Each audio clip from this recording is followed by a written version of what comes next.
पुस्तक बदलण्यासाठी वाचनालयात जाण्यासाठी प्रिया घराच्या बाहेर पडली आणि काही अंतरावरूनच तिला मोटरसायकलवरून राजा येताना दिसला. तिचा चेहरा एकदम खुलला.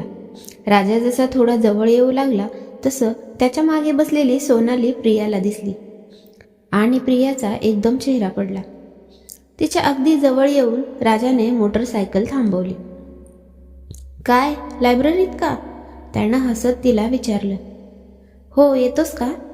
आपण काहीतरी वेड्यासारखा प्रश्न विचारला आहे हे प्रियाला समजले. तो प्रश्न विचारताच लक्षात आलं.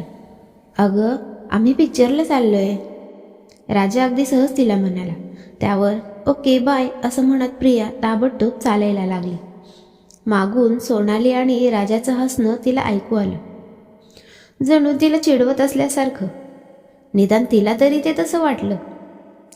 राजा आणि प्रिया हे खरं तर अगदी बालपणापासूनचे मित्रमैत्रीण. एकाच कॉलनीत राहत असल्यामुळे त्यांच्या आयांचं एकमेकांकडे जाणं व्हायचं आणि लहान वयातील ही दोघंही आपल्या आयांबरोबर असायची. अगदी भातुकली खेळतानाच्या दिवसांपासून राजाला आपला नवराच मानला होता प्रियानं. राजाच्या मात्र मनात तसं काहीच नव्हतं. त्यामुळे तारुण्यात पदार्पण करताच जवळच्याच कॉलनीत राहणारी सोनाली राजाला आवडली आणि देखणा हँडसम राजा सोनालीलाही आवडला. आपोआपच दोघांची जोडी जमली. ही जमलेली जोडी तोडून राजाची आपल्याबरोबर जोडी जमवणं हे आपल्या बापालाही जमणार नाही याची प्रियाला जाणीव होती. कारण राजा जेवढा हँडसम होता इतकीच सोनालीही तोडीस तोड होती. अगदी चित्रपटातील नायिकाच. सौंदर्यात अगदी लाखात एक असलेल्या सोनालीला 100 किंवा 1000 एक असलेली प्रिया स्पर्धा देऊच शकणार नव्हती. त्यामुळे प्रियाने तशी या स्पर्धेतून हार मानलेलीच होती. पण राजामध्ये गुंतलेल्या जीवामुळे त्या दोघांना एकत्र पाहिले की ती सैरभैरही होत होती.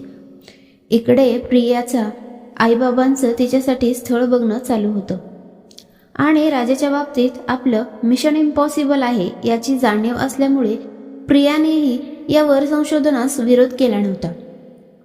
असंच एके दिवशी देशपांडे गुरुजी काही स्थळांची यादी घेऊन प्रियाच्या घरी आले. आपल्या बॅगेतून त्यांनी काही मुलांचे फोटो बाहेर काढले. त्यातील प्रियाच्या आणि तिच्या घराच्या दृष्टीने योग्य स्थळांचा विचार करून ते त्यातील काही फोटो बाजूला ठेवत होते तर काही फोटो प्रियाच्या वडिलांसमोर ठेवत होते. स्वाभाविक मानवी वृत्तीनुसार प्रियाच्या वडिलांचं लक्ष वारंवार त्या बाजूला ठेवलेल्या फोटोंकडेच जात होतं. त्यातील एका मुलानं त्यांचं लक्ष चांगलंच वेधून घेतलं. त्यांनी गुरुजींना त्या मुलाबद्दल चौकशी केली. खरं तर तुमची नजर अगदी पारखी आहे. हा मुलगा खरंच खूप चांगला आहे. देवांश रानडे याचं नाव. पण सॉरी, प्रियासाठी इथं काम होईल असं वाटत नाही, गुरुजी प्रियाच्या वडिलांना म्हणाले. का बरं? वडिलांनी विचारलं. अहो, फारच मोठी फॅमिली आहे. कुटुंबाचा फार मोठा व्यवसाय आहे. मुलगा तोच व्यवसाय पाहत आहे. अक्षरशः गडगंज संपत्ती आहे. ओ, म्हणजे त्यांना पण तितकंच तोलामोलाचं लोक लागणार, वडील म्हणाले. तसं नाही, मंडळी खूपच चांगली आहेत. तशी त्यांची काही अपेक्षा नाही. त्यांना सून दिसायला मात्र अगदी लाखात एक असायला हवी आहे. अहो, आपली प्रिया ही काही कमी नाहीये. स्मार्ट आहे, चांगली शिकलेली आहे. गुरुजी, करा ना येथे प्रयत्न. शेवटी देवाच्या मनात असेल तेच होईल. प्रियाच्या बाबांनी आपला आग्रह कायम ठेवला आणि मग देशपांडे गुरुजींनी दोन्ही बाजूंची एक बैठक लगेच फोनवरच ठरवून टाकली. ठरल्या दिवशी कांद्या पोह्यांचा कार्यक्रम झाला आणि अपेक्षेप्रमाणे मुलांकडच्याकडून दुसऱ्या दिवशी नकार आला. प्रियाचा जीव राजामध्येच अडकलेला असल्याने तिला या नकाराचे फारसे काही वाटले नाही. तिचे आई बाबा मात्र इतकं मोठं आणि चांगलं स्थळ आपल्या हातून गेलं यामुळे बऱ्यापैकी नाराज झाले. साधारण 4-5 महिने झाले असतील. राजा प्रधानची पत्नी म्हणून, प्रधानांच्या घराची लाडकी सून म्हणून प्रियानं प्रधानांच्या घरात प्रवेश केला.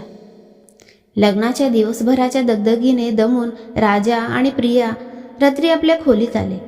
बिछाण्यावर बसून प्रियाचा हात आपल्या हातात घेऊन राजा तिला म्हणाला, प्रिया, खूप खूप थँक्स.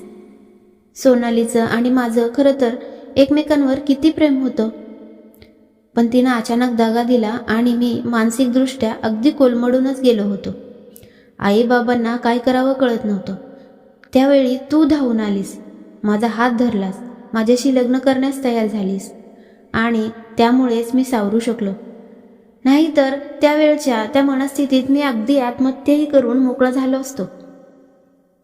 खरंच खूप थँक्स. असं म्हणून भावनाविवश झालेल्या त्यानं प्रियाच्या मांडीवर आपलं डोकं ठेवलं. तो इतका दमला होता की काही क्षणात तो तसाच झोपीही गेला. प्रिया मात्र पूर्ण जागी होती. ती आनंदीही होती आणि मनातील गिल्टमुळे थोडी डिस्टर्बही. तिला रानडेंकडून आलेल्या नकाराची संध्याकाळ आठवली.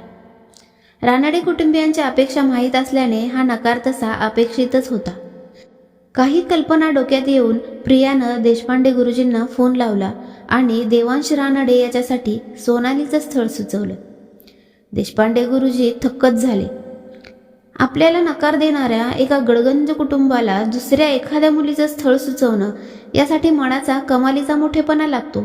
या विचारानं प्रियाचं त्याने अगदी तोंड भरून कौतुक केलं आणि फोन ठेवल्या ठेवल्या ते कामाला लागले. पुढील घडामोडी एकदम वेगाने घडल्या. रानडे कुटुंबियांना सुंदर देखणी सोनाली आवडून गेली. त्यांचं सोनालीला होकार आला. राजा आणि त्यांचं कुटुंब मध्यमवर्गीय होतं, त्यामुळे बिचारी सोनाली ही विचारात पडली. राजावरील आपलं प्रेम की आयुष्यभराचं वैभव या विचाराच्या कात्रीत ती सापडली आणि शेवटी प्रॅक्टिकल विचाराचा विजय झाला आणि राजाशी असलेला आपला संपर्क तोडून ती देवांशला होकार देऊन मोकळी झाली. दोन्हीकडच्या मंडळींना लग्न पार पाडण्याची घाई असल्याने आणि थांबण्याचेही काहीच कारण नसल्याने लग्न सोहळाही काही दिवसात संपन्न झाला. साध्या सरळ सज्जन राजाने कसलाही विरोध केला नाही. तो स्वतः मात्र निराशेच्या गर्तेत सापडला. अर्थातच प्रिया त्याच्या मदतीला धावून गेली आणि तिच्या सोबतीने तोही लवकर स्वतःला सावरू शकला. प्रियाशी काही दिवसात लग्न करून तोही मोकळा झाला. आपल्या मांडीवर झोपलेल्या राजाच्या डोक्यावरून हात फिरवत प्रिया हे सर्व आठवत होती. रानडे कुटुंबियांसाठी सोनालीचं स्थळ प्रियानं सुचवलं आहे हे कुणालाही सांगणार नाही असं वचन तिनं देशपांडे गुरुजींकडून घेतलं होतं. हाही त्यांना तिच्या मनाचा मोठेपणा वाटला होता. आता हे वचन ते कधी मोडू नयेत इतकीच प्रार्थना प्रिया करत होती. मित्रांनो, तुम्हाला ही स्टोरी कशी वाटली कमेंटमध्ये नक्की सांगा आणि व्हिडिओला लाईक आणि चॅनलला सबस्क्राईब करा. धन्यवाद.